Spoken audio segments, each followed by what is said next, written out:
A few months back, I analyzed the fight choreography of the Volume 2 train fight. I discussed elements to the fight that I don't see many people taking the time to actually talk about. Probably because that took a lot longer than I expected it to. Seriously, I did not think that video was gonna be that long. I not only analyzed the choreography, but also the writing, the directing, and the cinematography utilized in the fight. And since then, I've gotten comments from people asking for more videos like that. Well, here I am. I'm analyzing a fight again, but this time I'm doing something different. See, last time I asked my patrons to vote on the fights that I thought were the best of the volumes. This time, however, they voted on the fights that I thought were the worst, and my beautiful patrons voted for Volume 8, Cinder vs. Rhodes, and Ironwood vs. Winter, Emerald, and Team Juniper. Yeah, this time it's a double feature. Though it's mostly because both fights are so short, I didn't think there was going to be too much to really comment on for either of them.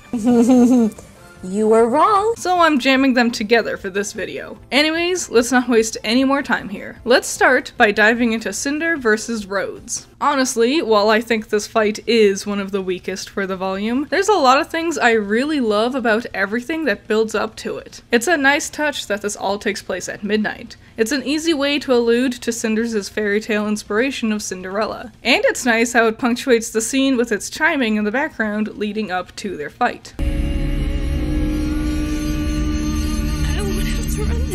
The climax to Cinder's backstory wasn't really as grand as I thought it could have been. Now, I'm actually one of the few people who honestly liked Cinder's backstory. While I think it could have been more creative here or there, I generally enjoyed the story for what it was. That being said, the climax to this event was really a letdown, and it felt like it left Cinder's backstory feeling rushed in the end. I think the first biggest issue with this fight is the fact we've skipped over Cinder killing her family. They were the ones I wanted to see Cinder get her revenge on. They were the ones abusing her and hurting her. Seeing Cinder face off against her pseudo-mentor wasn't really what I considered to be a satisfying way to conclude her story. This was supposed to be the climax. This was just some resolution after it. I do really love the music that leads us into the fight.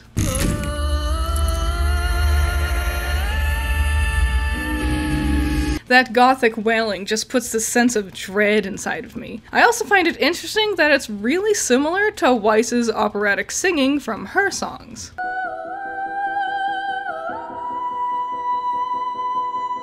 I think this might be an interesting way to allude to how Cinder's life is very much the equal and opposite of the Schnee families. Abusive parental figures, difficult siblings, only one of them comes from a rich lifestyle with seemingly everything given to them at birth, and one comes from poverty, serving on those rich people hand and foot. Cinder does seem to have a specific disdain for the Schnee family. You Atlas elites are all the same!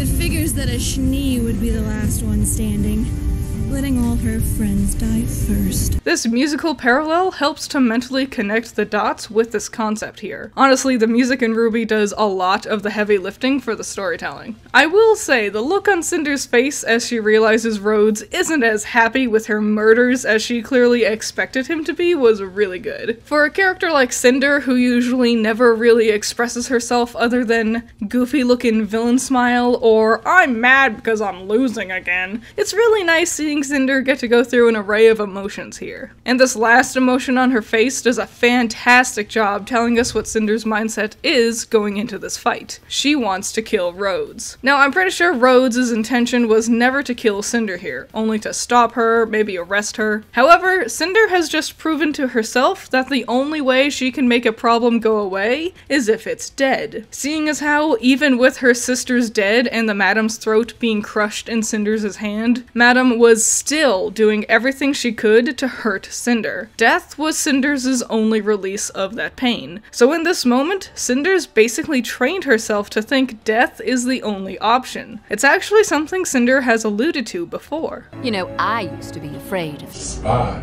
Wanna know what I did about it? Learn to kill them. Rhodes taught her to fight and to defend herself, but he never taught her when the fighting needs to stop. Anyways, it's time for the fight to really start. This shot does a good job establishing our characters and environment here. Shots like this often invoke the concept of a fighting game. We can see our two combatants and their arena. fight. This is actually a technique Ruby utilizes a lot. Things kick off with the guitar riff for the song Awake by OK Goodnight, Casey Williams' own band who wrote the song that's going on in the background of the scene. And it's super good, I love it.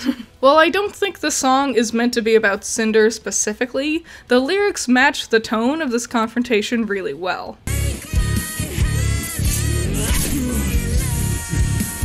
Now, unfortunately, this is where my compliments for the scene have to stop, because the actual fight itself doesn't live up to all the good elements that brought us to this moment. We see Rhodes readying his weapon before we fight, and I really don't think we needed this shot. This one already set up the idea of their fight. Seeing Rhodes' maces get slightly bigger only feels like a waste of time, unnecessarily slowing things down. Anyways, Cinder rushes forward and here we go. Cinder jumps up and boy howdy is she lucky Rhodes gave her his sword. If he was using a blade here, he could have easily impaled her. This is like the least defensive move I've ever seen. Your entire midsection is exposed, babe. I think the following shot would have looked better if we got to see Cinder's strike land from its initial angle. Flipping the camera around to see Rhodes' face as he blocks it feels disorienting. The camera is showing us our main focus, Cinder, just to very quickly cut to an angle without her in it.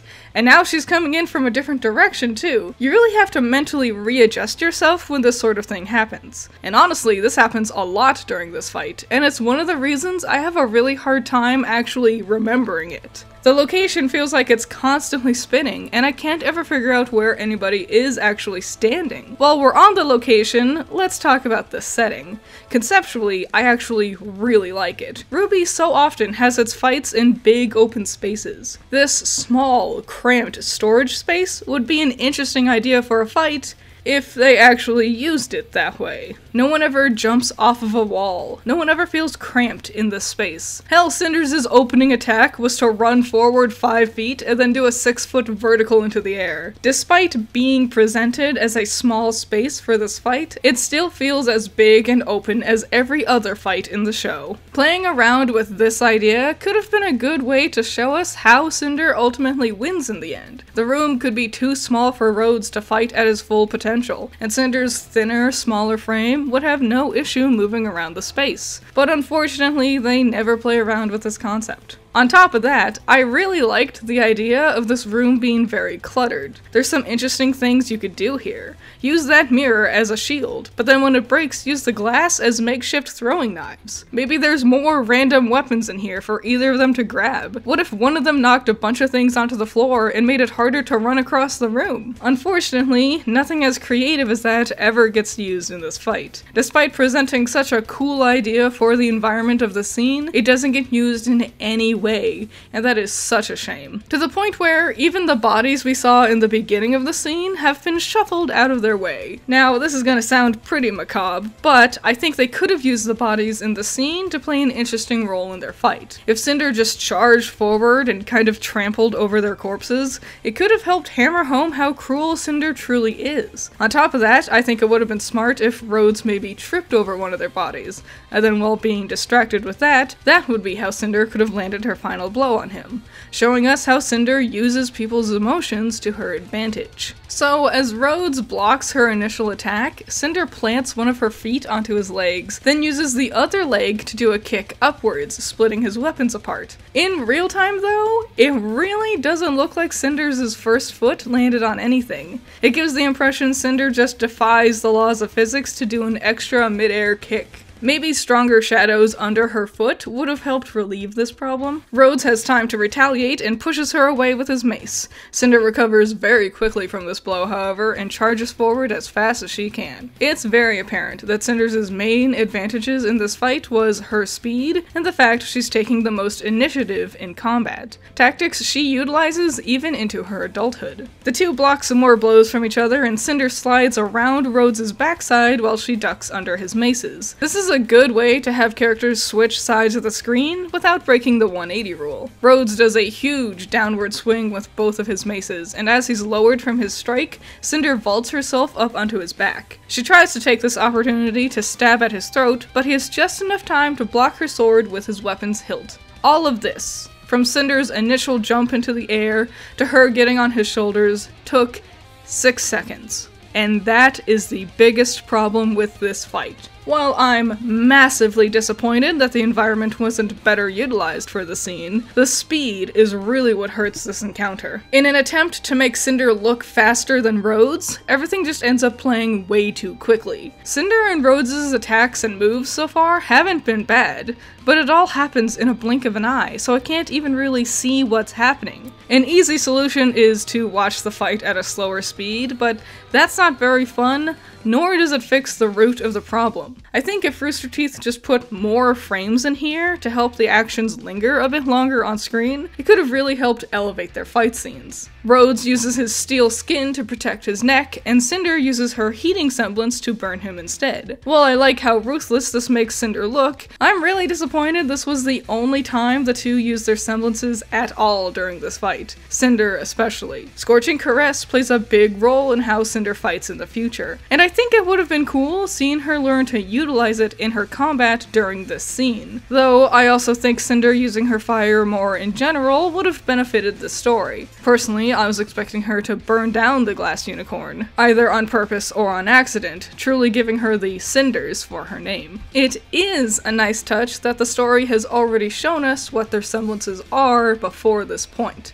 Cinder even uses this exact form of heating something within her hand earlier. It's never a good thing to introduce a new fighting technique or ability in the middle of combat. Always try to establish these things before the fighting starts. Otherwise, you might end up confusing your audience, which will just pull them out of the fight. Rhodes throws her into a cabinet and, okay, Cinder does end up using a bag of sand. Why the fuck do you have a bag of sand chilling in your storage closet? And yeah, that is her technically using something from this environment in the fight, but like, come on, a bag of sand? A whole storage closet full of crazy things, and the only thing Kruby could think of them using was a bag of sand? I think the disappointing thing is, they could have had the same effect, but I would have liked it if it was Cinder actually using that technique she did from before, when the stepsisters were pissing her off with their muddy shoes. It could show us that Cinder is really using every technique she picked up during her time at the hotel, not just Rhodes' combat training. But no, she just gets a bag of convenience dropped next to her instead. Lame. The bullets come out of the top of Rhodes' mace, and it looks lazy. Makes me wonder why he didn't just shoot her when he did this move. But my disappointment in Ruby weapons should really be its own video. Here's another example with the issue of the speed. Cinder moves in every frame for these 3 frames to dodge this bullet. She even pivots her whole body between frames. More frames to help slide between these motions would help make this look better. As it is, it literally happens too fast for my brain to keep up. So Cinder throws the bag of sand and it explodes into a thin cloud, and suddenly Cinder is on the opposite side of Rhodes. I know Cinder is fast, but this seems a little silly, doesn't it? It also would have been much more entertaining to actually see Cinder running past Rhodes as he tried to clear away the smoke, rather than just stare at him as he patiently waited for it to clear on its own. That's another issue with the speed of this fight. Every time we do slow down, it makes it feel like it's taking way longer than usual. If Cinder was fast enough to get all the way around Rhodes here, why didn't she just try stabbing him now? Why did she stop and wait for the smoke to clear, and for Rhodes to turn around to fight her again? Hell, she was even close enough to grab the second sword off of his belt. Why not just stab him while you're there? Like, she even waits for him to realize she took his sword, and for him to run at her first. What are you doing there? Move! Ruby does this a lot, where we'll see a character running forward and out of frame. I think it would benefit the flow of action if we just followed them after they started running, rather than cutting to a different angle to watch them run. Cinder and Rhodes blocks a few more strikes from each other before Cinder jump kicks him in the chest, and as he stumbles backwards, she gets the opportunity to land a slice with her sword. We see his aura shimmer and then shatter upon her second slice. How Cinder is strong enough to break Rhodes' aura in only a few hits is not what we'll talk about today. Listen, the problem with people's aura shattering willy-nilly and for seemingly weak attacks is a larger problem for Ruby as a whole, and it would take way too long to address it here. Rhodes looks more pissed than worried that this tiny tween broke his aura already, and charges forward. Again, lots of charging forward with this fight. We then cut to, like, Rhodes' chest O-vision, this is bad. Planting the camera in front of someone's face to watch them react to an attack we can't even see because it's behind us is bad. It's awful choreography. It removes tension from the fight, and Ruby does this all the time. Rhodes gets close enough to knee Cinder in her stomach, and it sure would have been cool if we could have seen him get close enough to do that. Oh well, chesto vision it is. Cinder floats in midair long enough for Rhodes to send her flying into a wall after a huge hit, breaking her aura as well. He then, stupidly, drops his weapons to reach out to her, I guess. Like, I get that he thought she was down for the count, but like, this girl is pretty dead set on murdering you, dude. Don't let your guard down now. And Cinder wins by taking this opportunity to stab him through his chest, killing Rhodes. It's over. Just like that. The whole fight isn't even a minute long, lasting only 46 seconds. I don't know, it's just way too fast. The moves they use never get more creative than Cinder jumping onto his back. The environment added nothing to the choreography, and the camera cuts to different angles a lot. Not always for the benefit of the action, either. And on top of all that technical stuff, it's just awfully weird that Cinder, a half-baked, under-trained teenager, was able to kill a supposed licensed huntsman so easily. There were a lot of creative things they could have played around with here, and they never did. It's just a disappointing way to end off Cinder's backstory. Now then, onto our second fight of this video. Sir, this course of action... I hope you're not going to try to talk me out of it. Ironwood's defeat is awfully similar to Rhodes, only Ironwood hurts more, because we know him a lot better. Rhodes, a supposed huntsman, lost to a little girl, though we don't really know how good of a fighter Rhodes ever really was. Ironwood has always been a badass. We've never seen him struggle with a fight, and even during Volume 7's finale, we got to see Ironwood at his peak performance. His fight against Watts showed us how creative and driven Ironwood is during combat. The risks he's willing to take, his brute strength, his skills and marksmanship. This is the standard we set, and this... well, this definitely didn't live up to it. I think one of the biggest issues Ironwood has with his fight is his weapon. What in the fuck is that ugly ass pile of shit? What is that? You can see that his gun is technically jammed into the side of this thing, so why didn't he just use his gun? Does Rooster Teeth think this looks more threatening? Because it really doesn't. It's goofy as hell. It's way too heavy and slow to highlight Ironwood's speed and skill, and the fact it's two-handed just really unfairly limits what Ironwood can even do during combat. Not like any of this really matters anyway, because they immediately knock his gun out of his hands. I can't help but feel like the writers or choreographers knew that if Ironwood had his pistols on him, it would have been a lot harder to portray how the kids could have beaten him so easily. A lot of, well, why didn't he just do what he did before? So they made up this dumbass cannon attachment for him, so it would be easier for Emerald to kick it out of his hands. But not to worry, we've seen Ironwood fight hand to hand before. Hell, both of his arms, legs, and half of his chest are made of metal. He should be able to take quite a few hits easily and dish out some real next level damage on his own accord. Too bad that doesn't happen. So much of this fight feels like they were intentionally ignoring key aspects of Ironwood's character and combat style in order to make him lose. Like, I think it would have been better if the whole attack was entirely subterfuge.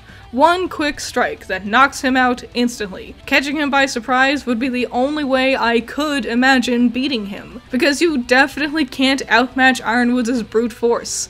Except they do, and it seems very easy for them to do so. Like, yeah, he's fighting 5 people in this scene, but I still would have expected him to do a little bit better. They've established how good of a fighter he is, and this whole scene seems like they're just backpedaling on all of that coolness. I would rather miss out on a fight and deliver a scene that makes sense than give us a crappy fight that goes against everything the character has been shown to be capable of so far. I like how this part plays into Emerald's reveal. This is not an expression Penny would ever have. It looks far too coy and judgmental. Emerald's backflip kick while looking very cool, would in reality be extremely difficult to pull off. She did a full 180 rotation from a full standing position? Damn, girl!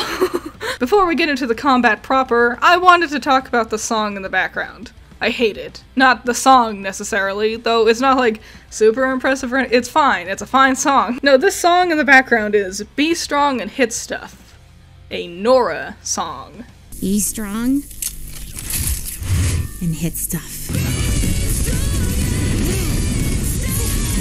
Why? Why play a Nora song for a scene where Nora only lands one hit on a dude, and it's not even that impressive of a hit? It really feels like they picked a random-ass song they had available and slapped it over this fight for no real reason. Like, not every fight needs a song over it. An instrumental score here would have been totally fine too. The lyrics don't even match up with anything that's happening here either. The lyrics talk about Nora growing from her past mistakes.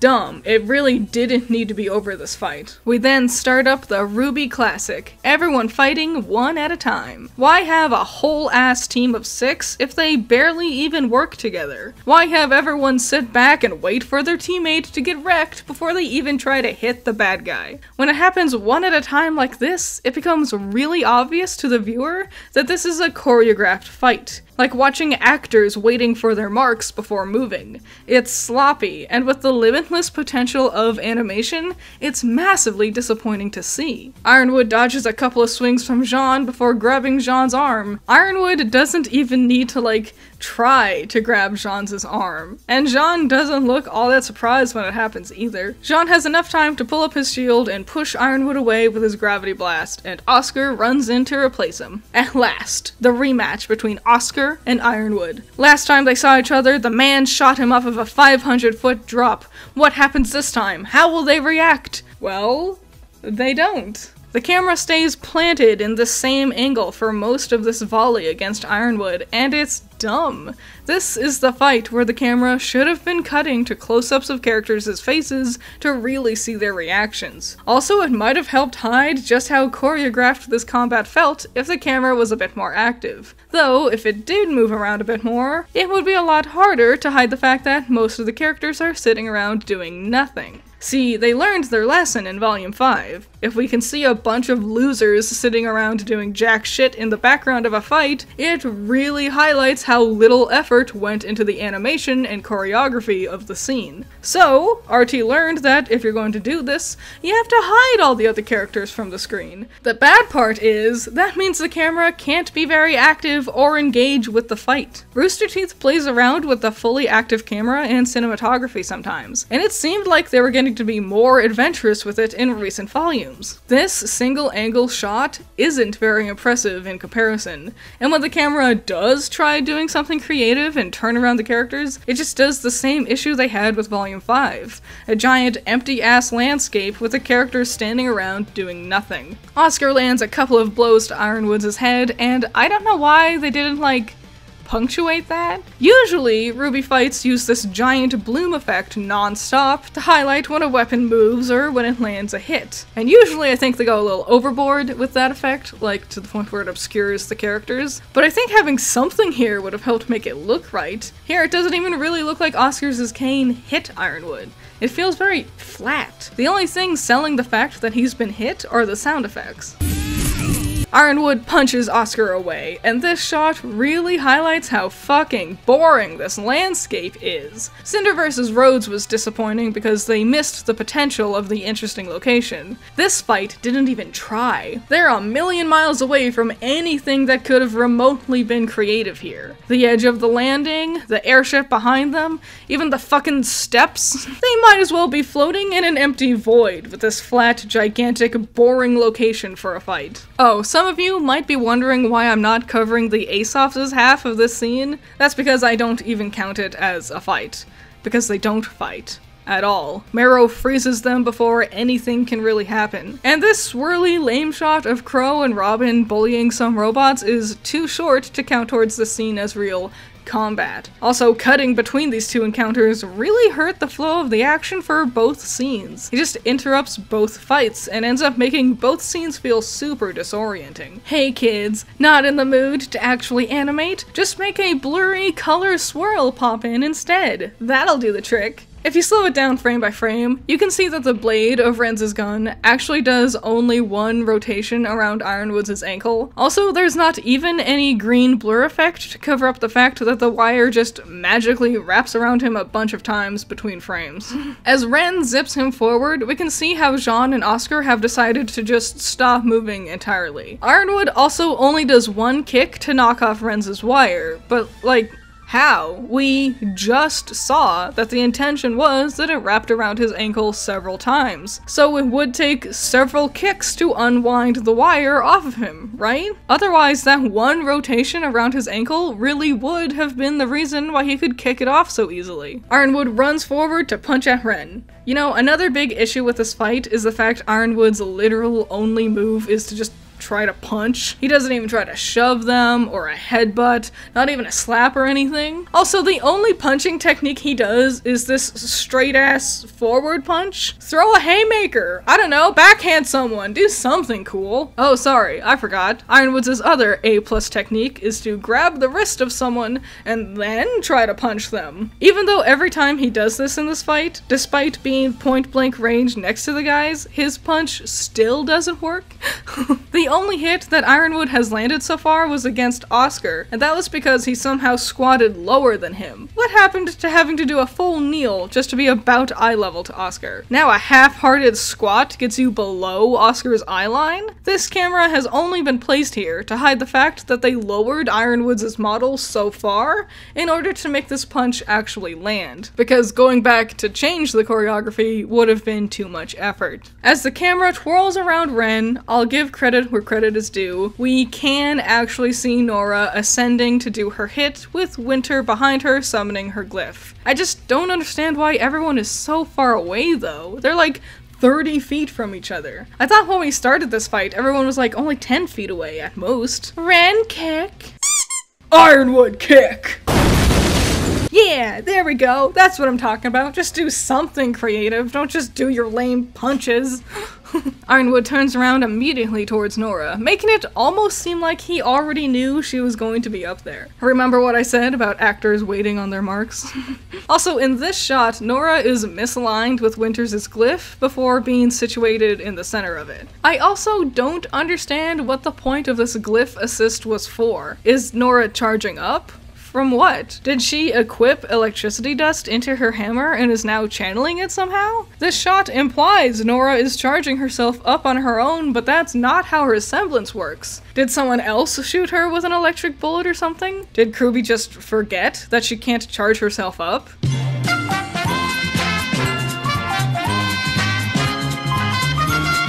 Ironwood was apparently so flummoxed by the fact Winter betrays him that he did literally nothing to defend himself from Nora's charged up hit that he already saw she was doing. They must have realized how dumb this was, because they try to hide it by shoving the camera up into his face, but it really just highlights how lackluster this choreography really is. I also love how this shot shows us that Ren sat still and patiently waited for Ironwood to react to Nora in the air and Winter holding her up without doing anything to fight him. Not to mention John and Oscar, who I guess were content with standing way over there and watching the fight from afar. Ironwood bounces and lands from Nora's hit, and then, I guess at some point in time, when we cut to the Aesop's lame fight, Winter summoned a manticore, and also jumped on top of it with Oscar.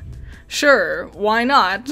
Though I'll be honest, I don't think she really needed to bring Oscar with her here. He was already closer to where Ironwood had landed after Nora's hit. What Oscar would have done was run across the field to stand next to Winter, just so he can ride back across to where he came from. Ironwood catches the manticore and the two go flying off of it. Winter, in mid-air, turns and launches some ice shards at him, which crashes into his back, just after he destroys her summon. Fun fact, even though we only saw Winter shoot one ice block, 3 of them crash into Ironwood. Winter lands and simultaneously pulls up a negative glyph to catch Oscar before launching him towards Ironwood. I will admit, this move is cool. I genuinely really like seeing how Winter uses her glyphs to support everyone else during the fight, where Weiss usually only uses her glyphs for herself. To nitpick though, I think Oscar would have landed here long before Winter would have the chance to pull up her glyph. The two both flew off of the Manticore at the same time, so they would have landed at the same time too, right? If anything, Oscar would have landed first because Winter was being suspended in midair by doing her move. We should definitely be able to see Ren and Nora behind Ironwood. I don't know where they went anymore. Not to mention the fact that Jean has literally vanished too. I guess you could use the excuse that Emerald used her semblance to turn them invisible, but that's not very likely and is very boring. On that note, it's a shame Emerald does absolutely nothing with her semblance during this whole fight. That would have convinced me that the kids were able to beat Ironwood here. If Emerald's hallucinations just disoriented Ironwood so much that they were able to beat him, it would make way more sense than all of this. Oscar lands several hits on Ironwood, actually being able to recreate that cool move Ozpin did against Cinder back in Volume 3. Honestly, I wish this was a bigger moment for Oscar. Oscar hasn't gotten to fight nearly as much as the others. Having him reach a moment where he can do a next level attack like this should have been a much bigger moment for him. Instead, it's easy to forget that he even does this move here because he ultimately gets overshadowed by Winter's attack. During this volley, we see Ironwood's aura shimmer twice before being pushed away from Oscar. Ironwood grabs Oscar's cane and is about to punch him, though based on his last two attempts to do this, I'm really not that worried about Oscar. However, Winter rushes in just in time to kill Steel, getting her big, flashy, glitzy little mega attack. Sure. Yeah, this looks cool, but the fight leading up to this moment was boring, ugly, and sloppily executed. It's literally like putting gold paint on a turd. Yeah, that gold paint is nice, but it's still a turd underneath. And while it doesn't affect this fight, it makes their follow-up encounter feel so contrived. We can beat Ironwood so easily here. Why are you suddenly struggling now? Why not do your big flashy move again? Whatever. Similar to Cinder's fight, this was supposed to be a big climactic point for the volume. Ironwood has been a constant threat to the heroes this whole time, and in the previous episode, he was presented to us as a very pivotal enemy for them. He's big, he's threatening, he's scary, just to be taken out so easily, and in such a sloppy looking fight. What a waste, what a shame. What was the point of all that buildup? A whole 2 volumes worth of setup for this character, and he's beaten by the B team in only 36 seconds. Yeah, if you cut out the parts with the Aesops, the whole fight against Ironwood only lasts 36 seconds. It is a huge disappointment, because literally the last fight we saw with Ironwood was his fight against Watts. That fight was big, bombastic, and epic. The characters used interesting techniques, they got creative with their weapons and how they approached each other. The entire arena was used in such smart and creative ways, and it really demonstrated just how powerful and tactical Ironwood is as a combatant. This fight makes him look like a weak idiot. He only lands like 3 hits. His moves are static and boring. We spend more time seeing him reacting to things than actually trying to fight. The song choice makes no sense. Half the characters just vanish after doing only 1 move. It's lazy, and it screams that they either had budget issues or time restraints. These 2 fights are bad. They are boring when they should be the climactic moments for these 2 encounters. And I think it's fascinating how they're bad in entirely different ways though. Missing out on potential with the location versus missing out on the potential from the characters' movesets. An overactive camera versus a camera that's too stagnant. Characters moving too fast versus characters lingering for too long. It's unfortunate whenever any fight ends up feeling subpar, but I think these 2 just hurt a lot more because they really had everything going for them. There was so much opportunity with both of these fights to really do something unique, something memorable, creative semblances, unique circumstances, intriguing relationships between the characters. But no. Unfortunately, what we got were rushed, ill-conceived messes. Hopefully this video helped you understand some pros and cons to combat choreography and filming. That's the most we can hope for when we get a disappointing product, that someone out there might be able to learn from it and improve their own craft. And I hope Rooster Teeth can be one of the ones who learns from this, so they can keep improving their craft as well. Ironwood was a. I hate saying Ironwood's name. I hate saying Ironwood's name. Every single time, it feels like my mouth isn't saying a real word. I hate, and the more I say it, the more it just becomes like nonsense word. It's Ironwood, and eventually becomes Ironwood. Like nope, just Ironwood. I hate it. Thank you so much for watching this video. I hope you enjoyed it. Shout out to my $10 patrons. You're all amazing. Nako, James Dodds, Cool Duck, Andrew, Ramiel, Valhalla Knight, Chamomile, G Extreme, Classy Critic, Surge, Boulder Off Bros, Noah Perkins, Sunny Shy, Great Bar, Caleb Grimm, Pentamenta, Genital War Thunder, Carmen, Order, Jake, Soren, Storm, Amber, Lawlith, Livid Aries, and Matt Frost. Yeah, I hope you liked this. If you want to vote on upcoming video topics, including future fight analyses like this, become a patron. Even $1 patrons get a vote on next month's video topic. I would appreciate it if you could help support me on Patreon, and that'd be really cool. In the comments, let me know what you think about this fight and everything else I said, and any and all thoughts and opinions, leave them in the comments below. And I'll see you in the next one. Bye-bye.